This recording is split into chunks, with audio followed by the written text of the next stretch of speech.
Hello అండి. Welcome back to my channel. మనం శ్రావణ మాసంలోని మహాలక్ష్మి దేవిని పూజించడం మనకి తరతరాల నుంచి వస్తున్న ఆచారం. ఇది అందరికీ తెలిసిందే కదండీ! అయితే ఈ శ్రావణ మాసంలో ఆ మహాలక్ష్మి దేవిని పూజిస్తూ మహాలక్ష్మి అష్టకం చదువుతాం. అది అందరికీ నోటికి వచ్చిందే. కానీ దాని భావార్థం కొంతమందికే తెలుసు. అయితే ఇవాల్టి వీడియోలో శ్రీ మహాలక్ష్మీదేవి అష్టకం, అలాగే దాని భావార్థం కూడా తెలుసుకొని, ఆ అమ్మవారిని మనస్ఫూర్తిగా నమస్కరించుకుందాం. ఇక వీడియోలోకి వెళ్ళిపోదామా?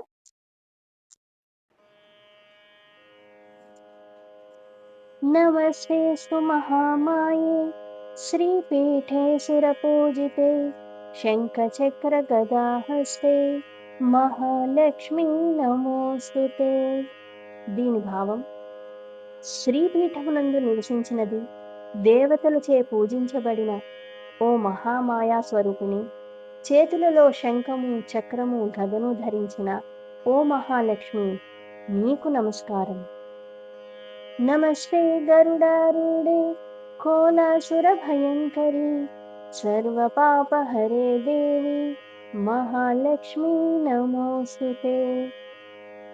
గరుడ వాహనాన్ని అధిరోహించినది, కోలాసురుడనే రాక్షసుడిని భయం కలిగించినది, సమస్త పాపాలను హరించే ఓ మహాలక్ష్మి, నీకు నమస్కారం.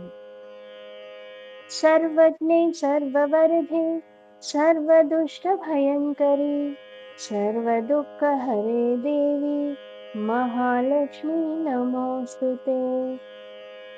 అంతా తెలిసినది, కోరిన వరాలనిచ్చేది, దుష్టులకు భయాన్ని కలిగించేది, సమస్త దుఃఖాలను తొలగించే ఓ మహాలక్ష్మి, నీకు నమస్కారము. సిద్ధి బుద్ధి ప్రదే దేవి భుక్తి ముక్తి ప్రదాయిని మంత్రమూర్తే సదా దేవి మహాలక్ష్మి నమోస్తుతే. సిద్ధిని, బుద్ధిని ప్రసాదించే, భుక్తిని మరియు ముక్తిని ఇచ్చే మంత్ర మహాస్వరూపిణైన ఓ మహాలక్ష్మి, నీకు నమస్కారం. ఆద్యంతే రహితే దేవి ఆద్యశక్తి మహేశ్వరి యోగజ్ఞే యోగ సంభూతే మహాలక్ష్మి నమోస్తుతే. ఆదియు మరియు అంతము లేనిదాని, ఆదిశక్తిని, మహేశ్వరిని, యోగము నుండి పుట్టిన ఓ మహాలక్ష్మి, నీకు నమస్కారం. స్థూల సూక్ష్మ మహారౌద్రే మహాశక్తి మహోధరి మహాపాపహరే దేవి మహాలక్ష్మి నమోస్తుతే. స్థూల సూక్ష్మ రూపములో ఉన్నది, భయంకరమైన రౌద్ర రూపము కలది, మహాశక్తివి, గొప్ప ఉదరము కలది, మహాపాపములను హరించే ఓ మహాలక్ష్మి, నీకు నమస్కారం. పద్మాసనస్థే దేవి పరబ్రహ్మ స్వరూపిణి పరమేశి జగన్మాత మహాలక్ష్మి నమోస్తుతే. పద్మముపై ఆసీనురాలై ఉన్నది, సాక్షాత్తు పరబ్రహ్మ స్వరూపిణివి, పరమేశ్వరివి, జగన్మాతవైన ఓ మహాలక్ష్మి, నీకు నమస్కారము.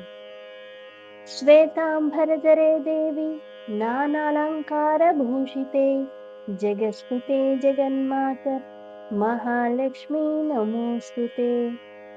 తెల్లని వస్త్రాలు ధరించిన దాన, నానావిధ అలంకారములతో శోభిల్లేది, జగత్తు అంతటా వ్యాపించి ఉన్న జగన్మాతవైన ఓ మహాలక్ష్మి, నీకు నమస్కారం.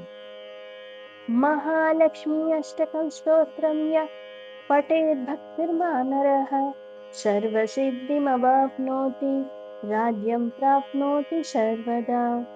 శ్రీ మహాలక్ష్మి అష్టకాన్ని భక్తితో పఠించేవారు సర్వసిద్ధులను పొందుతారు. వారికి అధికారము, గౌరవము ప్రాప్తిస్తుంది. ఏకకాలం పఠే నిత్యం మహాపాప వినాశనం ద్వికాలం యః పఠే నిత్యం ధనధాన్య సమన్వితః. రోజుకు ఒకసారి పఠిస్తే మహాపాపాలు నశిస్తాయి. రోజుకు 3 సార్లు పఠించే వారికి ధన ధాన్య సమృద్ధి కలుగుతుంది. త్రికాలం యః పఠే నిత్యం మహాశత్రువినాశనం మహాలక్ష్మీర్భవే నిత్యం ప్రసన్న వరదా శుభా. రోజుకు 3 సార్లు పఠిస్తే మహాశత్రువులు నశిస్తారు. అమ్మవారు ఎల్లప్పుడూ ప్రసన్నురాలై శుభాలను ఇస్తూ వరాలను ప్రసాదిస్తుంది. ఇది శ్రీ మహాలక్ష్మి అష్టకం సంపూర్ణం. ఇదండి శ్రీ మహాలక్ష్మీదేవి అష్టకం, అలాగే దాని తాత్పర్యం అంటే భావార్థం తెలుసుకున్నాం కదా. అందరికీ నా వీడియో నచ్చిందని ఆశిస్తున్నాను. నచ్చినట్లయితే లైక్ చేయండి, షేర్ చేయండి, అలాగే సబ్స్క్రైబ్ చేయండి. నేనేమైనా తప్పులు చదివుంటే దాన్ని కామెంట్ రూపంలో నాకు తెలియజేయండి. ఆ తప్పుని నేను సరిదిద్దుకుంటాను. మళ్ళీ మరొక మంచి వీడియోతో మీ ముందుకొస్తాను. ఆ మహాలక్ష్మీదేవి అమ్మవారి కృపా కటాక్షాలు మనపై ఎల్లప్పుడూ ఉండాలని మనస్ఫూర్తిగా కోరుకుంటున్నాను. అందరూ వరలక్ష్మి వ్రతం బాగా జరుపుకోవాలని ఆశిస్తున్నాను. Thank you.